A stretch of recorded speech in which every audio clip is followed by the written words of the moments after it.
जय हिंद बच्चों। आज हम देखेंगे भौतिक और रासायनिक परिवर्तन में मूलभूत अंतर क्या है, उसकी पहचान क्या है। अलग अलग परिवर्तन को हम पहचानेंगे कैसे कि कौन सा भौतिक परिवर्तन है, कौन सा रासायनिक परिवर्तन है। जैसे अगर मैं पेपर लूं, इस पेपर को दो भागों में फाड़ दूं, फिर दो के जगह पे इसको चार भागों में फाड़ दूं और चार की जगह इसको आठ भागों में इसे फाड़ दूं, तो कौन सा परिवर्तन होगा। जैसे मैं लकड़ी लूं, इस लकड़ी को दो भागों में तोड़ दूं और इस दो भागों में तोड़ने के बाद इसको फिर चार भागों में तोड़ दूं, ये कौन सा परिवर्तन होगा। इस लकड़ी को मैंने तोड़ा है, लकड़ी का मूल स्वभाव, मूल गुण और मूल रूप नहीं बदला है, इसलिए भौतिक परिवर्तन होगा। पेपर को मैंने फाड़ा है, इस पेपर को मैंने फाड़ा है चार हिस्से में, फिर आठ हिस्से में किया है, फिर 16 हिस्से में भी कर दें, इसके मूल गुण में पेपर पेपर ही है, पेपर दूसरा कोई पदार्थ नहीं बना है, अतः भौतिक परिवर्तन ही होगा। दूसरा एक एग्जाम्पल लेते हैं, अभी समझते हैं, एग्जाम्पल से बेहतर समझ में आता है।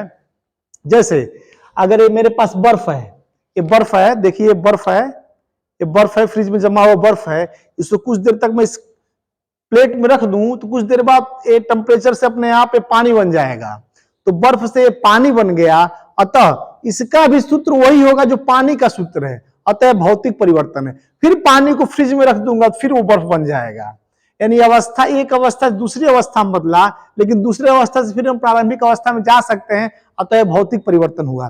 फिर हम देखते हैं, कुछ और समझते हैं क्या होता है। भौतिक परिवर्तन को अंग्रेजी में फिजिकल चेंज कहते हैं, रासायनिक परिवर्तन केमिकल चेंज कहते हैं। भौतिक परिवर्तन में क्या होता है, इस परिवर्तन में पदार्थ के अणुओं की स्थिति बदलती है। इस परिवर्तन में क्या होता है, पदार्थ के अणुओं की स्थिति बदलती है, लेकिन सबसे इंपॉर्टेंट चीज क्या, लेकिन पदार्थ का रासायनिक संगठन या सूत्र नहीं बदलता है। भौतिक परिवर्तन में क्या होता है, पदार्थ की जो अणुओं की स्थिति बदलती है, पोजीशन बदलता है, लेकिन पदार्थ का रासायनिक संगठन या सूत्र नहीं बदलता है। इस जैसे एग्जांपल देखते हैं, पानी का बर्फ बनना, मोमबत्ती का पिघलना, पानी एवं बर्फ दोनों का सूत्र, पानी एवं बर्फ दोनों का सूत्र H2O ही है, यानी H2O में कोई चेंजिंग नहीं। चेंजिंग किसमें हुई है, अवस्था परिवर्तन बस हुआ है, इसमें नया पदार्थ नहीं बनता है।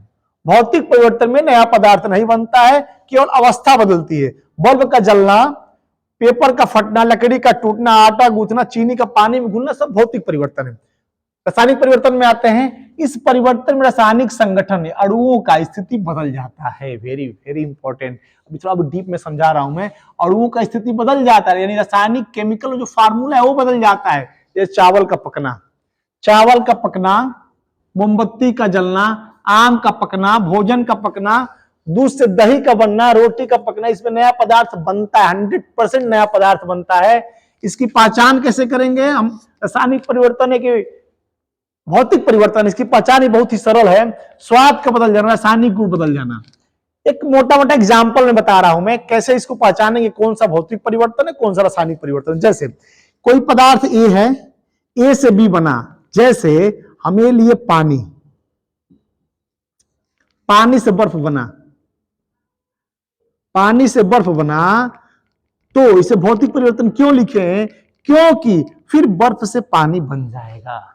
आई बात समझ में, पानी से बर्फ बना यानी ए से बी दूसरा पदार्थ बना। दूसरा पदार्थ मतलब क्या, दूसरा पदार्थ नहीं क्यों बना, केवल अवस्था परिवर्तन हो गया, यानी ए से पानी से बर्फ बना, अवस्था परिवर्तन हुआ, फिर बर्फ से पानी बन जाएगा, यानी ये प्रोसेस पूरा सर्किल में हो, यानी ए बी में कन्वर्ट हुआ, फिर बी ए में कन्वर्ट हो जाए, और भौतिक परिवर्तन है। अर्थात भौतिक परिवर्तन उत्क्रमणीय होता है, रिवर्सेबल।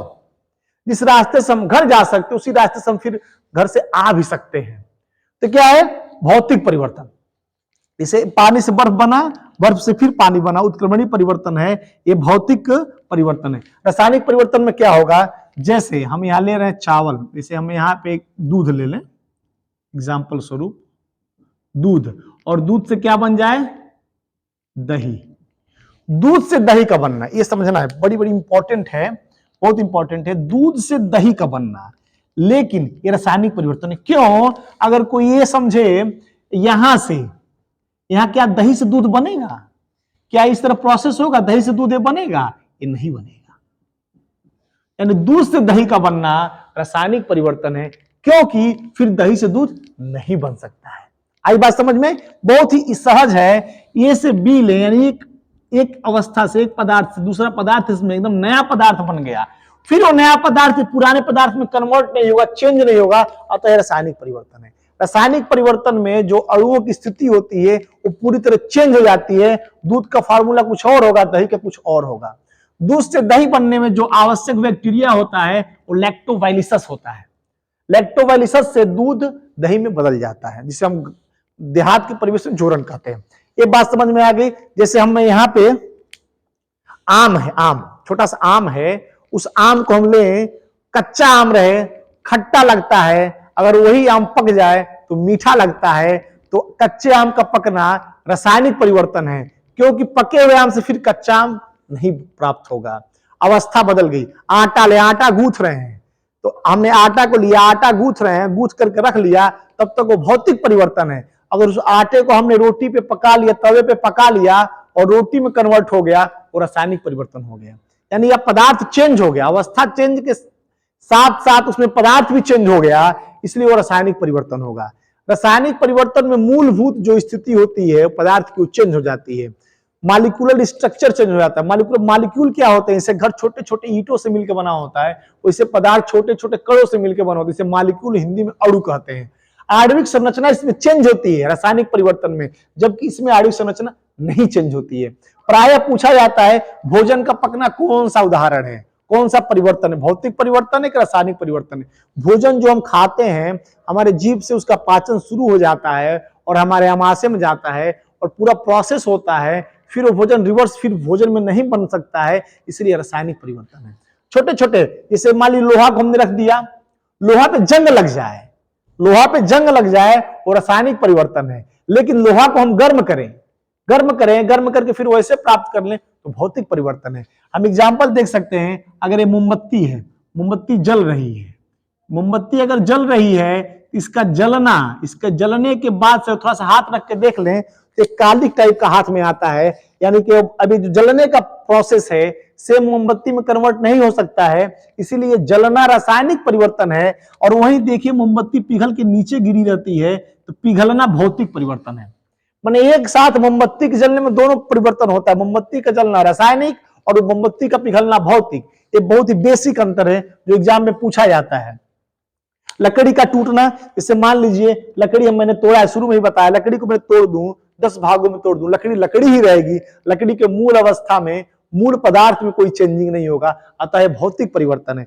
जैसे मेरे पास ये पानी है, इस पानी में थोड़ा समय ये चीनी घोल दूं, तो ये कौन सा परिवर्तन होगा? यह परिवर्तन होगा भौतिक परिवर्तन। क्यों भौतिक परिवर्तन होगा? उसका कारण बता रहा हूं मैं। अगर मैं वैसे शक्कर को खाऊं, ये मीठा लगेगा, लेकिन फिर भी घोलने के बाद इस पानी को पीऊं तब भी मीठापन ही लगेगा। यानी कि पदार्थ, मूल पदार्थ का गुण चेंज नहीं हुआ है, मीठापन उसका बरकरार है, अतः चीनी का पानी में घोलना भौतिक परिवर्तन है। कोई परिवर्तन इसमें क्या हुआ? कोई पदार्थ का बेसिक स्ट्रक्चर में चेंजिंग नहीं हुआ, इसलिए मैं इसका घरेलू एग्जांपल दिया हूं, बच्चों के दिमाग में बैठ जाएगा। हम लोग क्या समझे भौतिक परिवर्तन क्या है, रासायनिक परिवर्तन क्या है? उदाहरण से समझ सकते हैं। कोई क्वेश्चन आ जाए, कहीं भी आ जाए, बड़े बड़े पेपर में क्वेश्चन आते हैं। एक बार पेपर देख मैं आ रहा था, उसमें पूछा था मोमबत्ती का जलना कौन सा परिवर्तन है। यूपीपीसीएस का पेपर था और ट्रेन में 8-10 लोग बैठे थे, उसमें 6 लोग यही कहे मोमबत्ती का जलना भौतिक परिवर्तन है, जो कि सरासर गलत था। मोमबत्ती का जलना रासायनिक परिवर्तन है, पिघलना भौतिक परिवर्तन है। हाँ, ये पूछे मोमबत्ती जल रही, कौन कौन सा परिवर्तन हो रहा है, तो उसका सही जवाब यही होगा कि मोमबत्ती जल रही है, उसमें भौतिक और रासायनिक दोनों परिवर्तन होंगे, एक साथ दोनों होते हैं। अब थोड़ा सा देखते हैं कुछ विशेष तरह की, बल्ब का जलना। बल्ब जल रहा है, बल्ब जलने में हम लोग पढ़ते हैं कौन सा भौतिक परिवर्तन। क्यों भौतिक परिवर्तन है? लाइट हमने सप्लाई दिया, बल्ब जला, सप्लाई या बल्ब अपने पुराने स्थिति में आ गया, यानी कि रिवर्सेबल हो गया। ए से बी हमने लाइट जलाया तो प्रकाश मिला, लाइट जाते ही फिर प्रकाश समाप्त हो गया, अतः बल्ब का जलना भौतिक परिवर्तन है। ऐसे तमाम तरह के परिवर्तन है। आम है, कच्चा है तो कौन सा परिवर्तन? बड़ा पक जाएगा तो रासायनिक। बच्चा, छोटा बच्चा है, वो बड़ा होता है तो बच्चे का वृद्धि होना भी रासायनिक परिवर्तन है, क्योंकि बच्चा बड़ा होकर फिर छोटा फॉर्म में नहीं आ सकता है।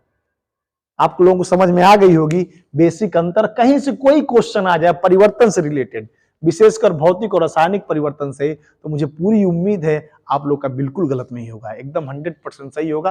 थोड़ा सा इसको समझना है क्या है, ए से बी मिला तो क्या बी से ए मिल सकता है, इसकी संभावना देखेंगे। जैसे दूध से दही मिला, दही से दूध क्या मिल सकता है, नहीं मिल सकता है। अतः यहाँ पे क्या होगा, यहाँ पे जो परिवर्तन होगा रासायनिक परिवर्तन होगा, ये वेरी वेरी इंपॉर्टेंट है। ये रासायनिक परिवर्तन होगा और पानी से बर्फ बना, बर्फ से फिर पानी मिल जाएगा, ये भौतिक परिवर्तन होगा। और मुझे पूरी उम्मीद है आप लोगों को समझ में आ गया होगा। जय हिंद, जय भारत।